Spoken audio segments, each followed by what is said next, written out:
Anybody who works has got to constantly answer two questions. For people who don't know you, it's, so what do you do? And for people who know you the best, it's, so what did you do today? Having a really clear sense of meaning or purpose on an individual level as to what your career is going to look like looks very different than it did when my father first entered the workforce 50 years ago. And the reason that hierarchy is not the carrier of all wisdom is because a lot of the knowledge is embedded in the front line. The challenges of leadership are great, and the pursuit of leadership is greater. And what I say to people is, look, have you ever worked for somebody that did something in his or her best interest that wasn't in the best interest of the organization or the team? Did you notice? Did anybody not notice? Are you going to forget it? Is that the kind of stuff that really engenders trust and followership?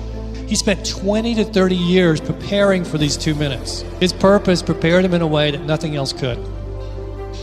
Look, what your purpose really is, independent of your job context, it's what you bring to the table, independent of whether you're at home or work or any context. It's not like you can turn it on or turn it off. We're solving an old problem in a new way.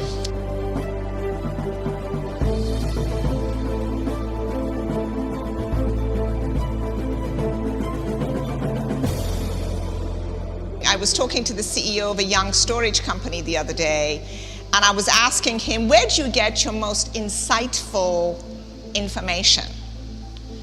And he said, I go on many sales calls, and my best time is when I'm in the car with the salesperson, because that salesperson has talked to 20 customers that week probably, and can give me a distilled summary of what the pattern of thinking is and what the need are.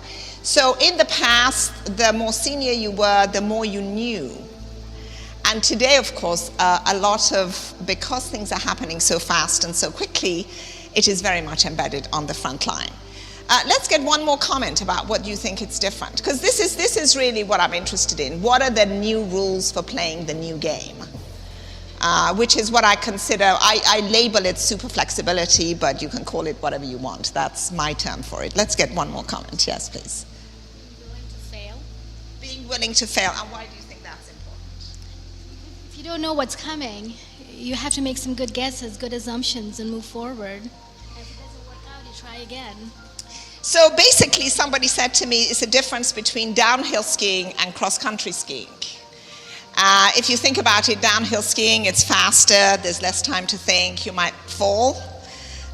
Cross-country skiing is more steady pace, and it's a little bit more predictable. So you can see why we really need to we need to change the way we think about how we lead, how we manage, how we interact. And that's really what I'm interested in. To operate on two levels. The more we can find people who are naturally wired to respond flexibly to the new world and to be adaptive and to be thrilled about it and excited, and we make sure that they are going to have the opportunity to respond flexibly and adaptively and be excited by being transparent, by not just not having the hierarchical model or the strategy that comes down from on high, but being completely open about how we're implementing that strategy. The more we can attract people who are going to thrive in that model, the better. And then within the work, it's not a one-size-fits-all. The more that we can connect them in meaningful ways to the work that matters to them, we're going to enable the organization to be able to run the rapids. Is from the individual perspective, and really looking at the type of folks that we're looking to attract to our organization, as well as those organizations that we work with. And one of the things that we all know is that the typical millennial coming in now is going to have 10 jobs by the time that they're 35. So in that sort of environment, having a really clear sense of meaning or purpose on an individual level as to what your career is going to look like looks very different than it did when my father first entered the workforce 50 years ago. He came out, he was on one very clear path, stayed with the same company for 50 years. So for him, his purpose was really connected to that one organization. Whereas now, people are very flexible and agile in terms of the number of organizations that they work with over the long arc of their career.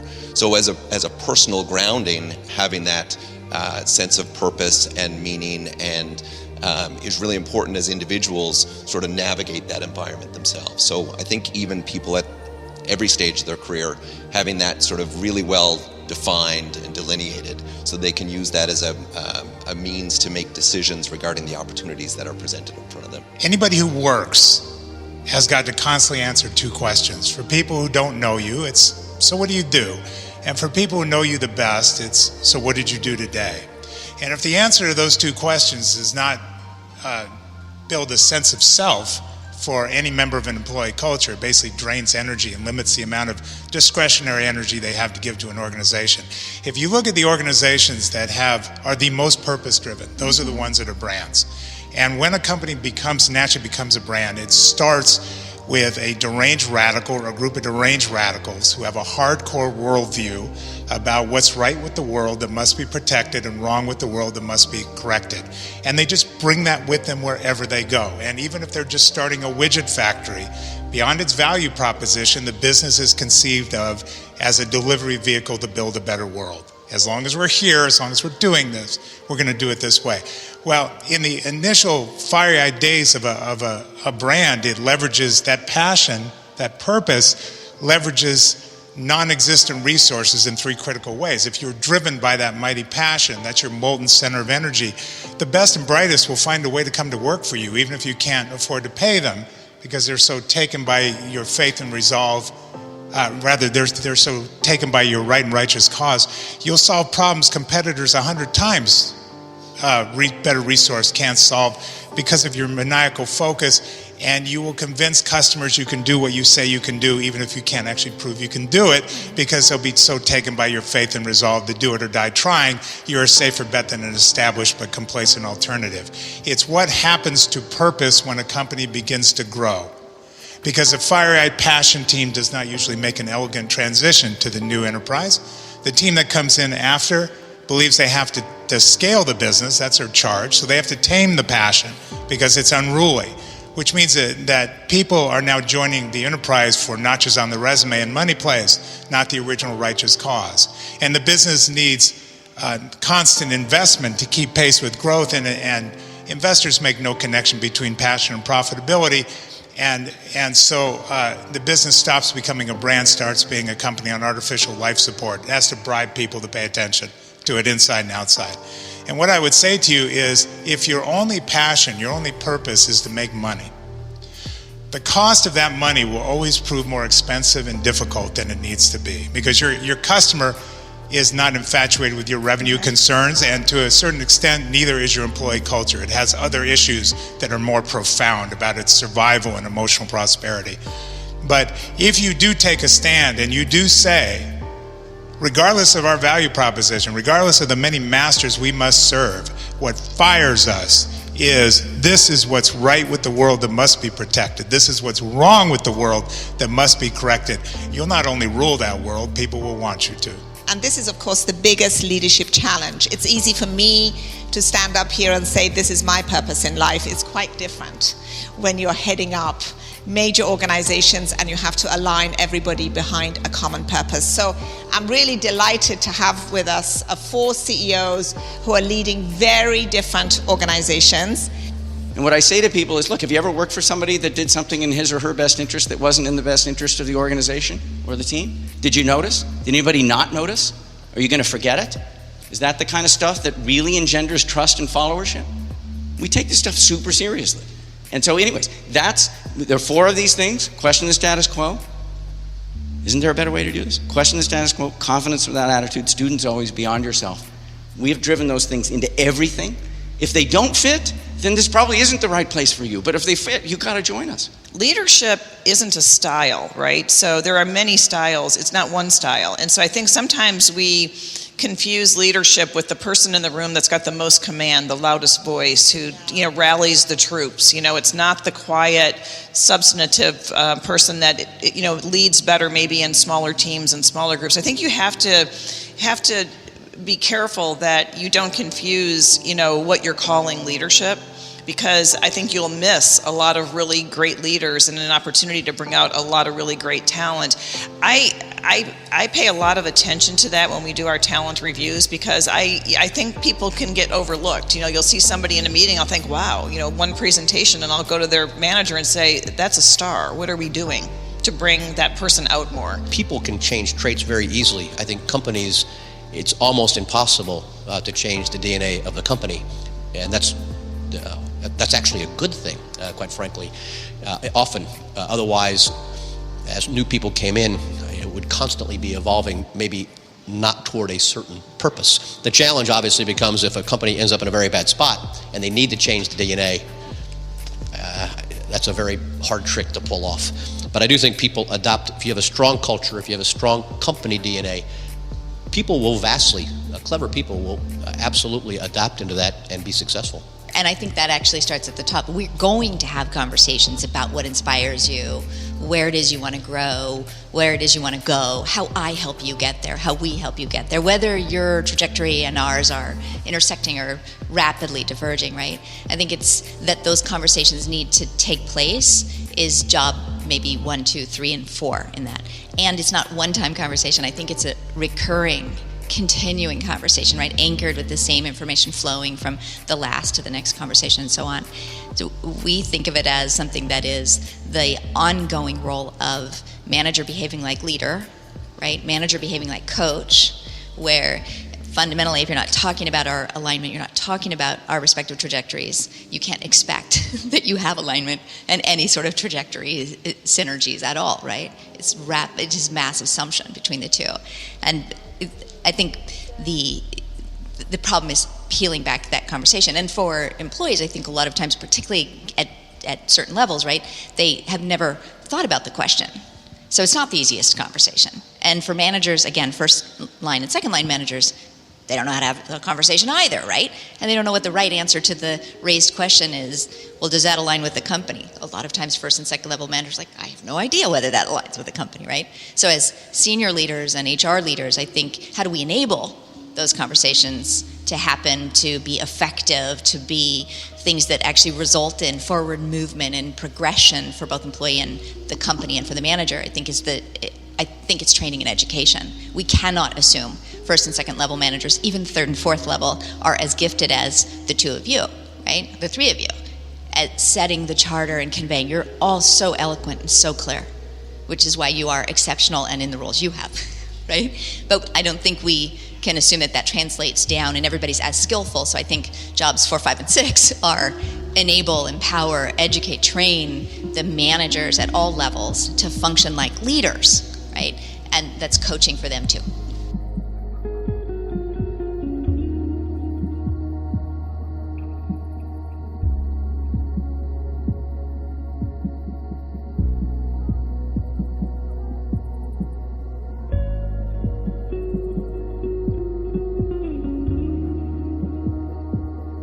Hi, I'm Jenny, Director of Human Resources with Genomic Health. I was inspired to come today because I am so intrigued by the power of purpose.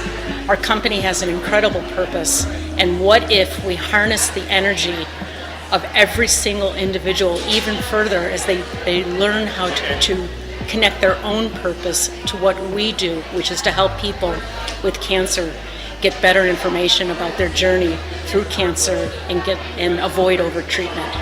It's really exciting. And today's panel, outstanding, speakers outstanding. I have ideas and light bulbs going off in my head, left, right, and center. So lots of thoughts, lots of great energy, good connecting. It just doesn't get any better.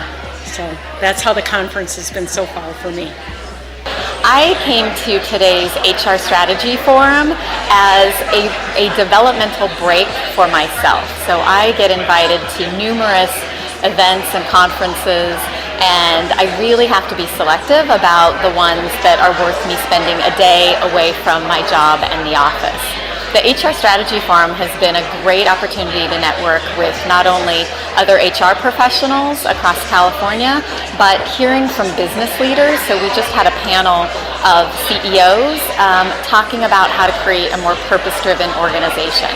And that business connection is what I find probably the most value in. So it's been a great program so far. Hi, my name is Annie Abrams. I'm a Vice President with the Skyline Group. We're here today, really enjoying today's session. This is a very intimate group, so it's an opportunity to really talk with people, find out what's important in their organizations, what they're working on currently, what they're going to be focused on in 2016. And what I really enjoyed about the panel and the speaker today is talking about real issues in business today, specifically around engagement and leadership, and how to keep people focused around a purpose-driven career. So, looking forward to today's session this afternoon. Did the psychological profiling and all the things that had to be done. He was trained as a glider pilot in the Air Force because he wanted to touch the little things that really matter that you can't when you have propulsion.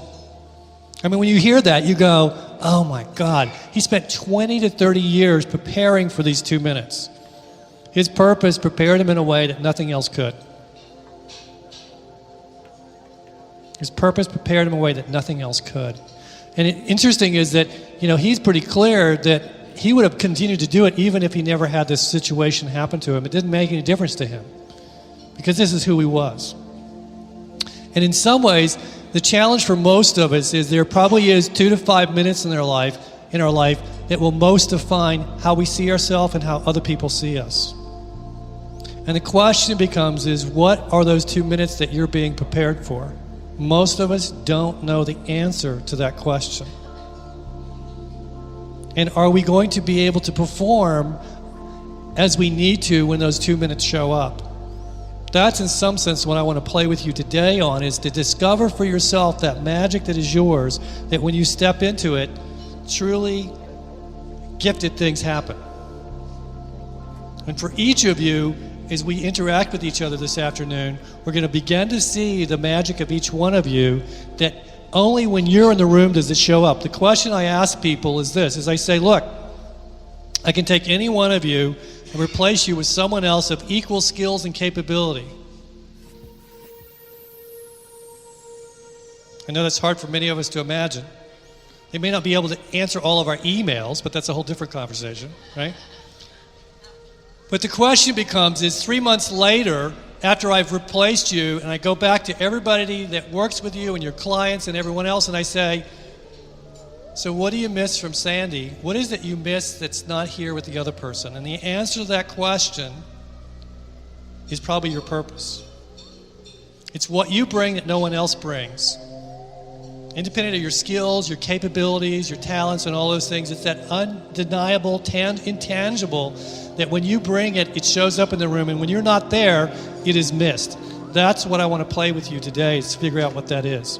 Hi, I'm Jason Lopez with Brainerd Strategy, Vice President of Sales and Marketing, and the reason I'm here today is to learn how to better serve our HR community. I think the conference is going fantastic. One of the things that I really enjoyed about it was the forum, and what I'm finding most value from is the folks at my table. I think that there are a lot of thought leaders here, and I've been able to share some great ideas and gather some to bring back. So I'm really appreciating the time spent. I think it's well worth it, and having a good time. Hi, I'm Randy McDonald, the president of the R. McDonald Consulting Group, and I decided to come to today's forum in order to really stretch my thinking, learn a few things new, and connect with some old friends. It's been a great day, really stimulating conversation, and a lot of provocative comments from the audience. I thought that everybody in the audience was very engaged, and I learned a tremendous amount from all the people and their contribution of their questions. Hi, my name is AJ Thomas, and I'm the Director of Talent Development and Engagement at Nimble Storage. So I was attracted to this conference actually by just the byline, purpose-driven organizations, and that has been definitely a really fantastic theme that I've seen throughout the conference today. I mean, seeing other industries, how they handle defining purpose, being able to discover our own purposes ourselves has been just absolutely fantastic and just amazingly insightful.